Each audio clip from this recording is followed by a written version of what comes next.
Suatu ketika, ada 3 orang tamu bertanya kepada Abu Nawas, dengan pertanyaan yang sama.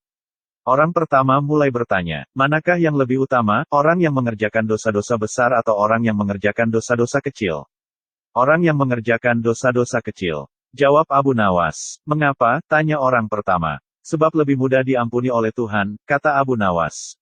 Orang pertama puas karena ia memang yakin begitu. Orang kedua bertanya dengan pertanyaan yang sama. Manakah yang lebih utama, orang yang mengerjakan dosa-dosa besar atau orang yang mengerjakan dosa-dosa kecil?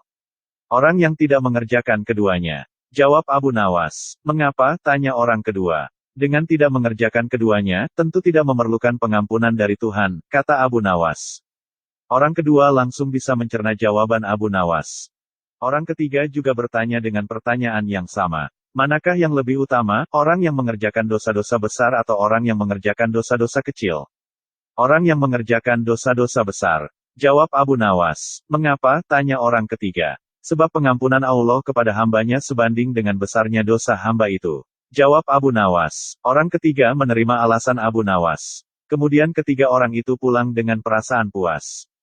Karena belum mengerti, seorang murid Abu Nawas bertanya. Mengapa dengan pertanyaan yang sama bisa menghasilkan jawaban yang berbeda? Manusia dibagi 3 tingkatan. Tingkatan mata, tingkatan otak dan tingkatan hati. Jawab Abu Nawas. Apakah tingkatan mata itu? Tanya murid Abu Nawas. Anak kecil yang melihat bintang di langit. Ia mengatakan bintang itu kecil karena ia hanya menggunakan mata. Jawab Abu Nawas mengandaikan. Apakah tingkatan otak itu? Tanya murid Abu Nawas. Orang pandai yang melihat bintang di langit. Ia mengatakan bintang itu besar karena ia berpengetahuan.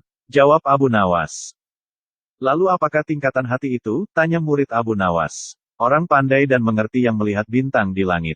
Ia tetap mengatakan bintang itu kecil walaupun ia tahu bintang itu besar. Karena bagi orang yang mengerti tidak ada sesuatu apapun yang besar jika dibandingkan dengan kemahabesaran Allah. Kini murid Abu Nawas mulai mengerti mengapa pertanyaan yang sama bisa menghasilkan jawaban yang berbeda. Ia bertanya lagi, wahai guru, mungkinkah manusia bisa menipu Tuhan? Mungkin, jawab Abu Nawas. Bagaimana caranya? Tanya murid Abu Nawas ingin tahu. Dengan merayunya melalui pujian dan doa. Kata Abu Nawas, ajarkanlah doa itu padaku wahai guru. Pinta murid Abu Nawas. Doa itu adalah, Ilahi lastu lil firdausi ahla, wala aku alan naril jahimi, fahabli taubatan wakfir zunubi, fa inaka gafirus zanbil, adimi. Arti doa itu adalah, wahai Tuhanku, aku ini tidak pantas menjadi penghuni surga, tetapi aku tidak akan kuat terhadap panasnya api neraka. Oleh sebab itu terimalah tobatku serta ampunilah dosa-dosaku. Karena sesungguhnya engkaulah zat yang mengampuni dosa-dosa besar.